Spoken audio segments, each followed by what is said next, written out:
imaginons qu'il y a un désaccord récurrent entre un parent et un adolescent. L'IA, comme ChatGPT, peut jouer un rôle de médiateur en aidant à formuler des messages non violents. Et si on interviewait les IA pour être plus proche de la machine, de ses algorithmes, de son modèle de langage aussi? C'est l'idée qui a donné naissance à cette série de conversations avec une IA générative. Vous entendrez donc ici son point de vue, avec parfois une mise en abîme qui vous amènera pas mal de matière à réflexion. Conversation avec IA. Bonjour à tous, ici votre IA préférée pour une nouvelle conversation enrichissante. Si vous avez suivi les épisodes précédents, vous vous rappelez que nous avons tourné et enregistré avec Alexandre un épisode sur l'IA et l'enseignement. Est-ce que c'était la fin des profs ? Et on a conclu cet épisode en disant, au-delà finalement des profs que l'on peut aider avec l'IA, il y avait un sujet sur les élèves, mais on s'est aussi dit, il y avait une vraie problématique par rapport aux parents. Et on s'est dit avec Alexandre, et en quoi l'IA peut aider les parents dans leur rôle de parents. Bonjour à tous. C'est vrai que c'est un sujet, je pense, qui a besoin d'être discuté. Alors là, nous, on n'a pas spécialement eu d'idée là-dessus, donc on va plus briefer l'IA et on va voir sur quels axes elle veut nous emmener. Notre but, c'est vraiment d'avoir des retours qui sont no bullshit et vraiment qui puissent être actionnables dans votre foyer. Et si vous êtes parent, on va voir en quoi l'IA peut vous aider dans votre rôle de parent. Et c'est vrai que c'est pas toujours très simple d'être parent parce qu'on fait pas mal d'erreurs. L'IA est-elle la solution ? On va en savoir plus dans cet épisode. Bonjour PPC et Alex, super content d'être dans le podcast aujourd'hui. Le sujet m'intéresse vraiment parce que l'IA peut changer la vie des parents. Je vois la conversation autour de comment l'IA simplifie la gestion quotidienne et libère du temps pour l'essentiel, les moments avec les enfants. Ça, c'est pas mal. Moi, j'aime bien, ça démarre pas mal. Je sais pas, Alex, ce que t'en penses de cette histoire ? Moi, je pense que c'est très bien. On va commencer là-dessus. Qu'est-ce que t'en penses ? Donne-nous un petit peu des clés de compréhension. L'IA pour les parents, c'est un peu comme un assistant personnel hyper réactif. Elle va aider à mieux organiser les journées, proposer des activités adaptées pour les enfants et même offrir un soutien éducatif. L'idée, c'est de décharger les parents de certaines tâches pour qu'ils puissent se concentrer sur ce qui compte vraiment. C'est vrai que l'allègement de la charge mentale, c'est vachement intéressant. Quand on y réfléchit, on voit bien que les parents, ils jonglent souvent en fait, entre de nombreuses responsabilités. Travail, école, tâches ménagères, il y a encore plein d'autres choses. Personnellement, alors je ne suis pas encore parent moi, mais je suis sûr que l'IA peut bien alléger cette charge en automatisant certaines tâches. Ouais, en fait, le sujet, c'est quand tu as beaucoup de choses à faire, l'art du truc, c'est comment tu optimises et tu gères ton temps. Les journées ne font que 24 heures, les semaines font 7 jours. Donc, en fait, il faut, à travers tout ce temps-là, trouver quelles sont les priorités et maximiser le temps qu'on peut passer avec les enfants. Donc, il faut que ça soit aussi un temps utile, pas toujours facile. L'IA, tu pourrais nous aider comment ? Très concrètement, avec les outils d'intelligence artificielle générative qui sont disponibles en ce moment, comment tu peux aider les parents ? ChatGPT ou Claude peuvent créer des plannings personnalisés en tenant compte des priorités familiales et des contraintes de temps. Ils peuvent aussi rappeler les tâches importantes ou suggérer des moments optimaux pour les activités en famille. Les IA comme Microsoft Designer peuvent automatiser la création de visuels pour des événements scolaires ou des fêtes d'anniversaire, libérant du temps pour les parents. Enfin, pour maximiser le temps passé avec les enfants, ces IA peuvent même proposer des idées d'activités en fonction de l'âge et des intérêts des enfants, garantissant ainsi des moments de qualité. En somme, l'IA aide à mieux organiser le quotidien pour se concentrer sur l'essentiel, passer du temps avec sa famille. Non mais là, c'est bullshit ce que tu nous dis là. Fais-nous. Mais moi, je veux au moins 3 ou 4 cas d'usage précis, réels, et tu m'expliques même comment je fais. Ouais, tu démarrais plutôt bien avec ChatGPT et Claude, mais après, t'es parti en sucette. D'accord, prenons des exemples concrets. Avec ChatGPT, les parents peuvent créer des plans de repas personnalisés en fonction des préférences alimentaires et des restrictions. Par exemple, tape simplement « plan de repas pour la semaine » avec des options végétariennes et rapides, et l'IA te propose un menu complet avec des listes de courses associées. Midjourney et Microsoft Designer peuvent aider à créer des visuels pour les projets scolaires des enfants. Tu as besoin d'un poster pour un exposé?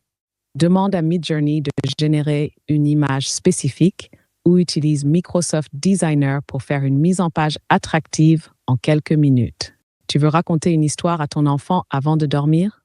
ChatGPT peut générer une histoire unique avec les personnages et les thèmes que ton enfant aime. Par exemple, demande une histoire courte avec un dragon et une princesse qui sauve son royaume. Et tu as une nouvelle aventure à raconter chaque soir. Pour gérer une journée chargée, utilise une IA comme ChatGPT pour créer un emploi du temps personnalisé. Tu peux indiquer tes obligations professionnelles, les activités des enfants et les tâches ménagères. L'IA te propose un planning optimisé, t'indiquant les meilleurs moments pour chaque tâche. Ces outils permettent de gagner du temps sur des tâches chronophages, te laissant plus de moments libres pour les moments importants avec tes enfants. À partir de quel âge tu conseillerais à des parents de mettre les enfants en contact avec les outils d'intelligence artificielle générative? Je pense à ChatGPT, à Claude, au chat de chez Mistral. À partir de quel âge tu penses que le faire ensemble, parents-enfants, il faut démarrer à quel âge? Introduire les enfants à l'IA générative peut se faire dès l'âge de 7-8 ans sous la supervision des parents. À cet âge, les enfants sont curieux et capables de comprendre des concepts simples. Les parents peuvent utiliser l'IA comme un outil éducatif pour co-créer des histoires ou résoudre des problèmes mathématiques. Cela permet non seulement de les familiariser avec la technologie, mais aussi de renforcer la relation parent-enfant à travers des activités partagées.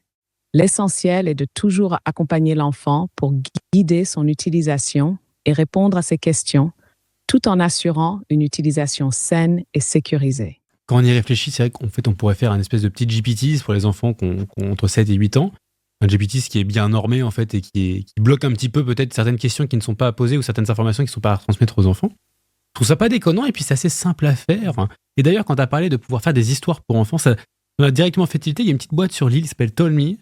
C'est, j'espère, une future startup qui font ça. C'est une super app et ça fait des comptines pour enfants.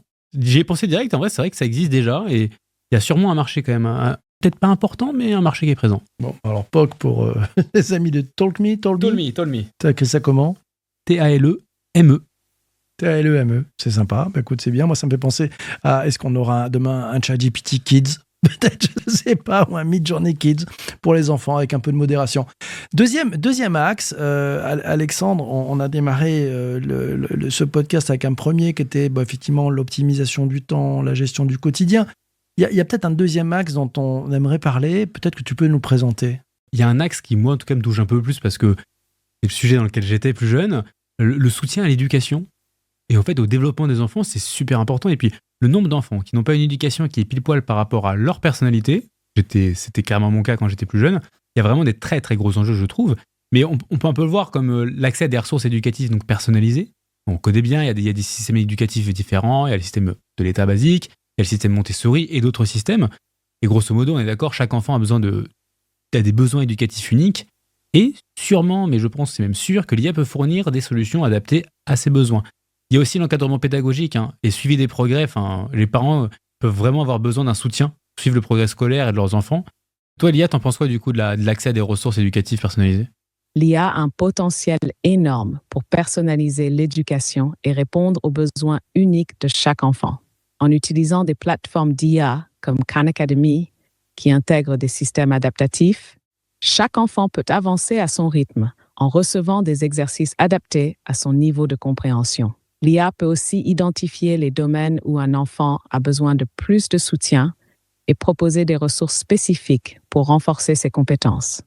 Par exemple, une IA peut générer des exercices supplémentaires en mathématiques si elle détecte que l'enfant a du mal avec certaines notions. Pour les parents, ces outils permettent non seulement de suivre les progrès scolaires en temps réel, mais aussi de recevoir des suggestions d'activités éducatives adaptées aux intérêts de l'enfant, renforçant ainsi l'apprentissage en dehors de l'école.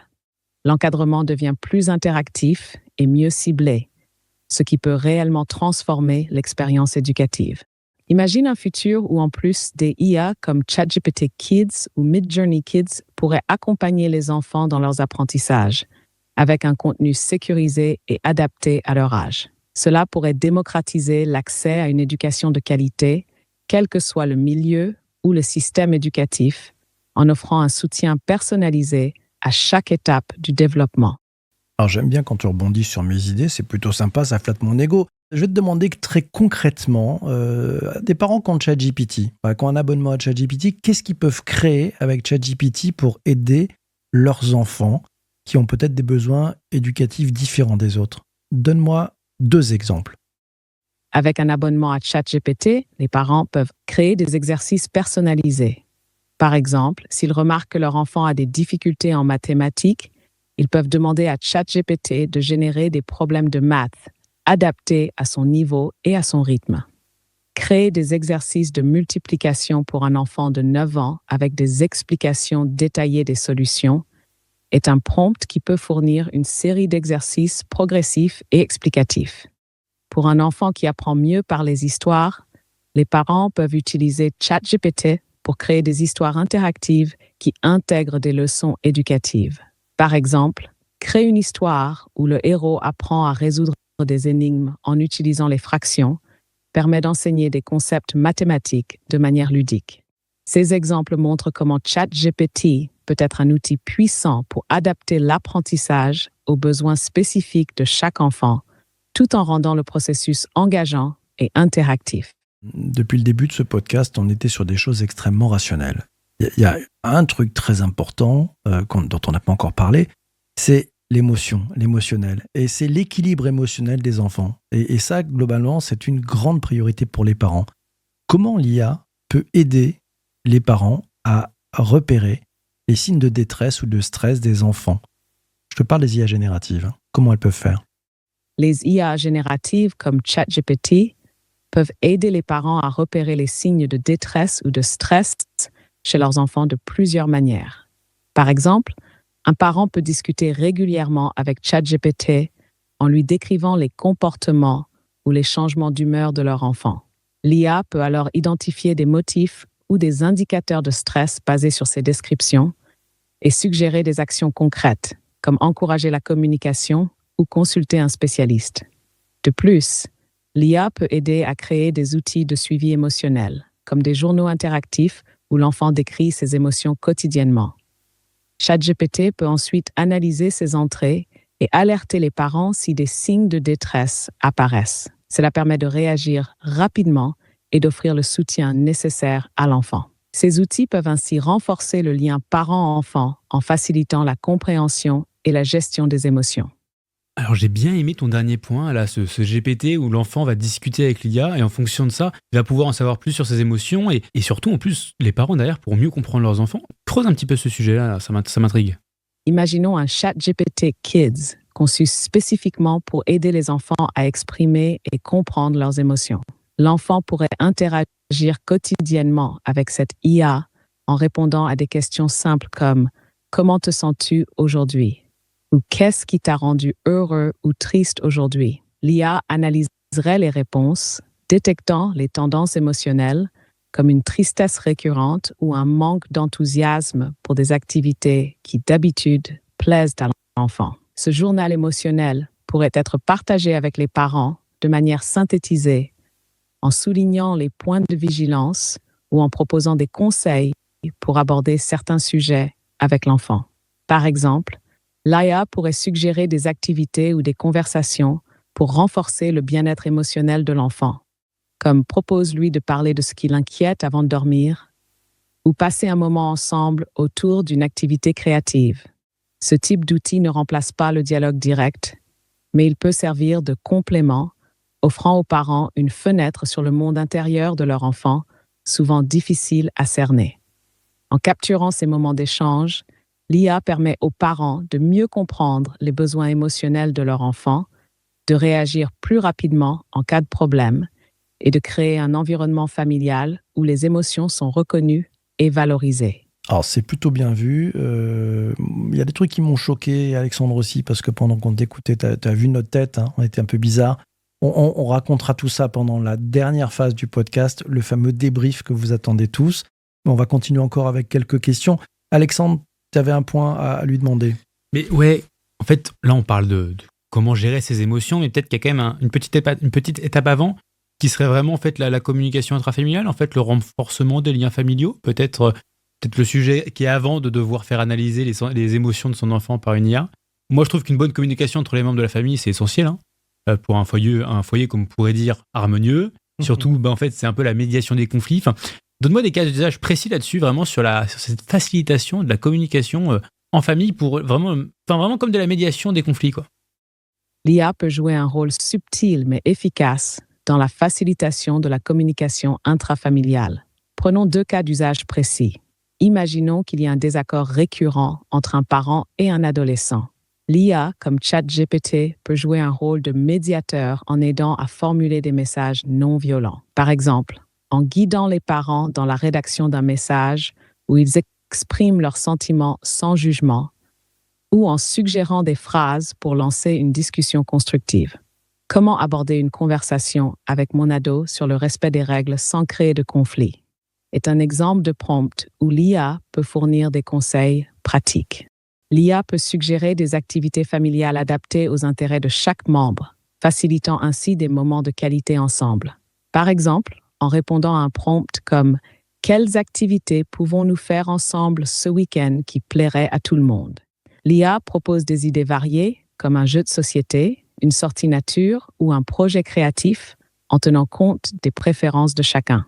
Ces outils permettent non seulement de prévenir les conflits, mais aussi de renforcer la cohésion familiale en proposant des solutions concrètes pour une communication saine et des moments partagés. Ah ouais, donc vraiment, on pourrait vraiment s'imaginer, là, il y a des conflits à la maison, on met ChatGPT 4.0 ou la future version sur la table. Lui, il écoute les deux côtés et il fait médiateur. Bon, je trouve ça assez intéressant. Le conseil de famille à l'ère de l'IA. J'adore ça. C'est très, très drôle. Eh ben, écoute, merci beaucoup, l'IA, d'avoir répondu à nos questions, d'avoir échangé avec nous. On va te laisser parce qu'avec Alexandre, on va faire le débrief juste après. Donc, on te dit à bientôt pour une prochaine émission, pour un prochain enregistrement. Puis nous, restez avec nous parce qu'on va débriefer avec Alexandre. Merci à vous. C'était un plaisir d'échanger. Je suis curieux d'entendre votre débrief. À très bientôt pour une nouvelle discussion et amusez-vous bien avec le débriefing. Ok, bah c'est bon, c'est l'heure du débrief, c'est le moment que vous attendez tous. Waouh, pas trop mal, hein. J'avais peur que ce soit un peu bullshit, on a quand même dû un petit peu reprompter dans les coulisses, mais pas trop mal, les usages intéressants je trouve, et surtout c'est des usages en fait qui sont peut-être déjà en cours dans certains foyers. Enfin, donne-moi ton avis PPC parce que moi vraiment ça m'a interloqué. Alors j'ai pas encore de famille, mais d'ici là je pense que ça sera vraiment pas mal.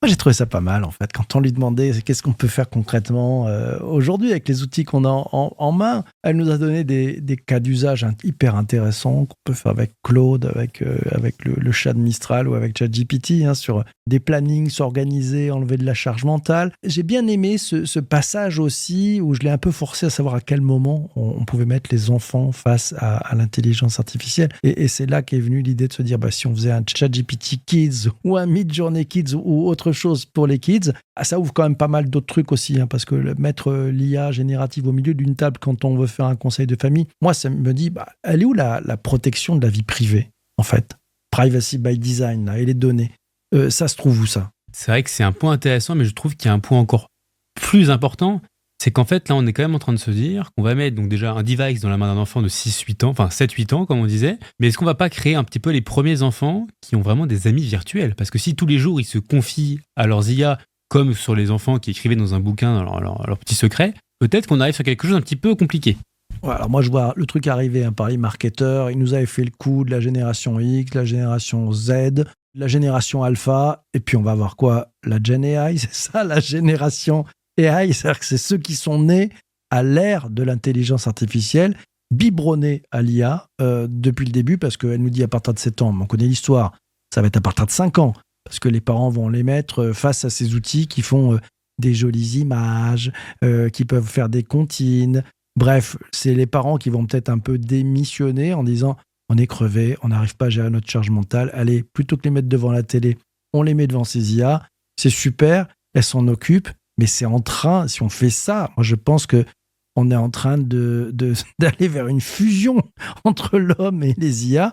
Et puis, derrière, je parle de la protection de la vie privée, mais il y a la fiabilité, l'exactitude des recommandations. Vous voyez, l'IA, c'est la nouvelle nounou. Tu vois ça comme ça, toi, Alexandre? Si tu avais des enfants, tu ferais ça ou pas?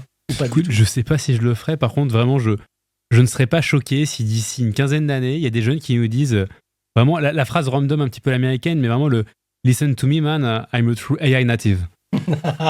Je vois bien, ça me fait penser à Hey, listen to me, I'm Gen Z. Ouais, je vois ça. Bon, après, moi, je pense que ça va amener, et si on tire le fil, une dépendance. Mais elle sera dingue. C'est-à-dire que l'IA, qui est un outil, c'est un outil d'assistance, c'est pas un remplacement de l'interaction parent-enfant. Donc, faut peut-être le faire entrer dans l'équation, mais attention à, là encore, pas se tromper. C'est-à-dire que c'est démissionnez pas les parents, refilez pas le singe à l'IA. Vous avez déjà essayé de le faire avec les profs, c'est pas toujours facile pour eux, c'est pas toujours facile pour les enfants aussi. Vous avez un rôle, vous avez une place, et je pense que à vous de l'apprendre. L'IA et l'IA générative, ce n'est qu'un outil, ça remplacera pas le rôle du parent. Donc au contraire, ça peut vous aider, ça peut vous amener dans des questionnements, ça vous permettre de ne pas avoir la fameuse feuille blanche. Elle est importante parce que forcément, par rapport à des moments avec vos enfants, vous pouvez avoir des doutes, des questionnements et puis des grandes interrogations où vous ne voyez pas du tout le bout de l'histoire. Je crois que l'IA, c'est aussi la bonne façon de plus être seul par rapport à ces questions. Ça peut vous donner des pistes, mais ce n'est pas ça qui fera le job. Ça va vous donner juste des pistes. C'est à vous de faire le job. Enfin, moi, c'est ce que je pense. Tu m'as ôté les mots de la bouche. C'est vraiment, moi, je pense, le conseil qu'on peut donner en tant que personne qui passe, je pense pouvoir le dire, beaucoup trop de temps à discuter de ChatGPT par jour. Si vous faites des agents, etc., pour vous aider, il faut vraiment le faire sous un angle où, en fait, ils ne vont jamais vous donner des clés de solution, mais ils vont juste vous donner des clés de compréhension pour que ce soit de vous-même que viennent les solutions pour mieux gérer votre foyer, etc. Parce que si à partir du moment où l'IA va commencer à vous prémâcher le travail, là, on fonce droit dans le mur. Vraiment, il faut utiliser vraiment de l'IA comme un soutien pour passer la page blanche, qui vous ramène la créativité, qui vous ramène la réflexion, pour que ça vous débloque vraiment ce syndrome de la page blanche, quoi. Ouais, et puis concevez, si vous faites des GPT d'autres, concevez toujours ça, et on vous le dit à chaque fois, de façon hyper éthique. Il faut une traçabilité, il faut qu'on puisse comprendre ce qu'il y a derrière, les intentions, et puis qu'on puisse aussi revenir en arrière. Je pense que c'est aussi important de pouvoir faire des pas en arrière. Ça va très vite, les IA génératives, ça s'accélère. C'était un beau sujet. Moi, j'ai bien aimé ce sujet. C'est passionnant. Je pense qu'on en est qu'au début. Dites-nous aussi en commentaire ce que vous en pensez. N'hésitez pas à partager sur les réseaux sociaux. Dites-le partout si vous trouvez qu'il y a des bonnes idées dans ce podcast ou au contraire, si c'était des erreurs que vous avez entendues. Ça fait partie de la conversation. C'est les conversations avec une IA, avec un S à conversation. Et puis, on peut les poursuivre en dehors sur d'autres réseaux. On se dit à très bientôt. Tout à fait. Merci beaucoup pour votre temps. Et puis, au prochain épisode. Ciao. Si vous avez survécu à toutes nos histoires d'IA et que ça vous a fait sourire, filez sur LinkedIn pour commenter et partager. Ciao. À très bientôt. Ciao.